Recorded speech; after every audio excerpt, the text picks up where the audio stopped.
saaxiibayaal kulan wacan wanaagsan mar kale maanta waxaan eegi doonaa daraasad si la yaab leh loo soo saaray taas oo ciwaan looga dhigay dad badan oo cayilan ayaa isku haysta inay caata yihiin talow dadkaasi Soomaalidu ma ka mid yihiin qoraalka laga sameeyay daraasadan ayaa ku bilaabanaya sida tan malaayiin qof oo daada dhexe ah ayaa si qaldan u rumaystay in aanay buurneen sida laga soo xigtay cilmi-baaris Talyaani ah oo si gaar ah u qiimeysay miisaan kororka dadka habkan cusub ee cilmi-baariseed ayaa lagu ogaaday in dadka habab kala duwan ay u cayili karaan daada hoos u dhacyada ku yimaada murqaha iyo sidoo kale baruurta ayaa qofka ku keena isbedel jireed iyada oo aanu isbedelin miisaankii qofka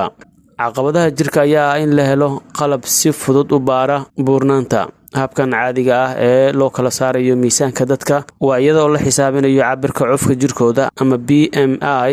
taasoo macnaheedu yahay in miisaanka qofka weyn loo qaybiyo kilogram iyada oo lagu labajibaarayo dhirirkiisa mitir ahaaneed waa hab degdeg ah oo sahlan oo ay taageerto ururka caafimaadka adduunka WHO waana mid sax ah inta badan laakiin habkan ma kala saari karayo baruurta murqaha iyo sidoo kale lafaha daraasada lagu sameeyay dad gaaraya 4800 kuwaas oo dhammaantood qaangaar ah isla markaana daadoodu ay u dhaxayso 40 ilaa 80 sano jir oo ay hogaaminaysay jaamacadda la yiraahdo Tor Vergata ee magaalada Roma laguna soo bandhigay Congress-ka Yurub si gaar ah waxda qaabilsan cayilka ayaa eega isbedel kale oo ah in la cabiro boqoleeyahan murqaha jirka habkan cusub ayaa lagu ogaaday in ku dhawaad in daada dhexe 71% iyo 64% uu jirkoodu uu baruuri ahaa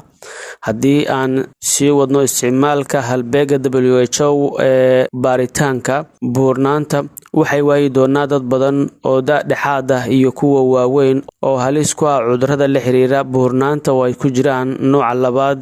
ee sokorowga cudurka wadnaha iyo sidoo kale kansarka qaarkood ayuu yiri qoraaga daraasadan Professor Antonio De Lorenzo in ka badan 1 bilyan oo qof ayaa la nool cayilka ama miisaanka badan ee jirkooda adduunka oo dhan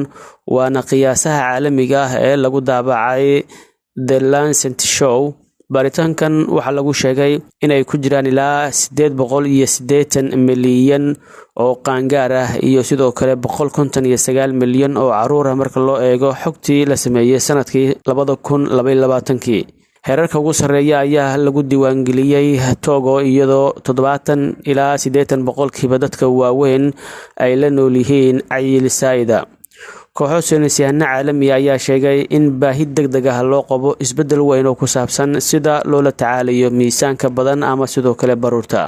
dhinaca kale komishanka Yurub oo hay'adaha fulinta midowga Yurub EU ayaa ansixiyay heshiiska cusub ee magangelyada iyo socdaalka kaas oo ay ku jiraan tallaabooyin degdeg ah oo laga hortagayo socdaalkan caadiga ahayn heshiiskan ayaa sidoo kale waxaa ka mid ah ka hortagga tahriibinta sharci darrada ah iyadoo la xoojinayo iskaashiga la leeyahay dalalka aan midowga Yurub ku jirin ee ku meel gaarka ah oo uu Turkiga qayb ka yahay sida laga soo xigtay hay'adaha xuquuqul insaanka heshiiskan cusub waxa uu horseedi doonaa in tiro badan oo qaxooti ah kadib lagu celiyo wadamadii ay ka yimaadeen sida Turkiga iyo Tunisia qaybaha ugu muhiimsan xeerkan la ansixiyay kadib 8 sano oo dood ah waa sida soo socota iyadoo oo la raacayo heshiiskan in la yareeyo culeysyada dhanka socdaalka ah ee ku dhacaya wadamada badana ay beegsadaan tahriibiyaasha sida Greega, Talyaaniga iyo Spain wadamada kale ee xubnaha ka midowga Yurub waxa ay sidoo kale ay ku qasbanaan doonaan in ay qaabilaan qaxootiga si gaar ah tiro yar oo gaar ah oo la caymay magdhow gaar ah ayaa la siin doonaa wadamada aqbala soo galootiga ka sareeya kootadii loogu talagalay wadamada xubnaha ka midowga Yurub ee diiday in ay qaabilaan qaxootiga waxa ay bixinayaan ilaa 20,000 oo euro qofkii ay diidaanba ujeedadu waa in lagu go'aansado codsiga magangelyada 12 toddobaad gudahood iyo haddii ay suuragal tahay diidmada si loo xaqiijiyo dib ugu soo noqoshada magangelyadoonka ee wadankiisa mudnaanta ayaa la siin doonaa in si degdeg ah loo dhameystiro nidaamka magangelyadoonka ah ee ay u badan tahay in la diido dadka soo galaya xuduudaha midowga Yurub iyada oo aan wadan fiisaha ama dalku galka wadamadaasi waxaa lagu qaadi doonaa nidaamka baaritaan oo qaasa ka hor nidaamkaasi oo ay ku jiraan aqoonsiga ururinta xogta iyo sidoo kale arrimo kale shuruudahan caadiga ah ayaa loo isticmaali doonaa habka lagu qiimeyn doono dadka codsanaya magangelyada. Dhammaan magangelyadoonka oo ay ku jiraan caruurta waxaa lagu qori doonaa xogta lagu heshiiyey oo ay ku jiraan faraha iyo sidoo kale sawirada wejiyadooda. Kaydkan waxaa kaloo ku jiri doona macluumaad ku saabsan haddii soo galootigu sharci darrada ahi ay khatar ku yihiin ammaanka, haddii ay rabshado sameynayaan ama ay hubeysan yihiin. xuquuqda la siinayo dadka magangelyadoonka waxay sidoo kale ay noqon doontaa halbeeg saameynaya waddan kasta oo xubinka Midowga Yurub.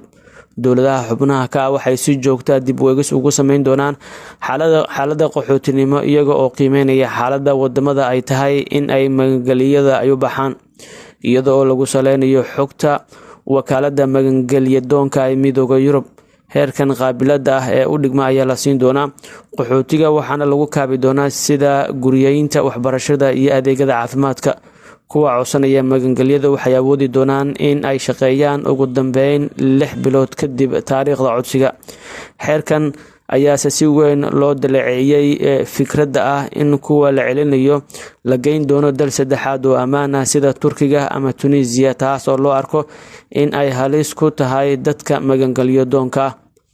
Sharcigan ay ansixiyeen komishinku waxa uu dhaqan galayaa kadib marka lagu daabaco joornaalka rasmiga ee Midowga Yurub. Wadamada xubnaha ka Midowga Yurub ayaa la siin doonaa 2 sano si ay sharcigan ay u waafajiyaan shuruucdooda gudaha ama sidoo kale xeerkooda socdaalka. Xeerka ku qoran sharcigan cusub ayaa si buuxda loogu hirgelin doonaa Midowga Yurub oo dhan 2 sano gudahood. Madaxweynaha dowladda federaalka Soomaaliya Mudane Xasan Sheekh Maxamuud ayaa si gaar ah ula hadlay dhalinyarada Soomaaliyeed oo war culus ka soo saaray waxa ka socda aaladaha baraha bulshada gaar ahaan TikTok. Xasan Sheekh Maxamuud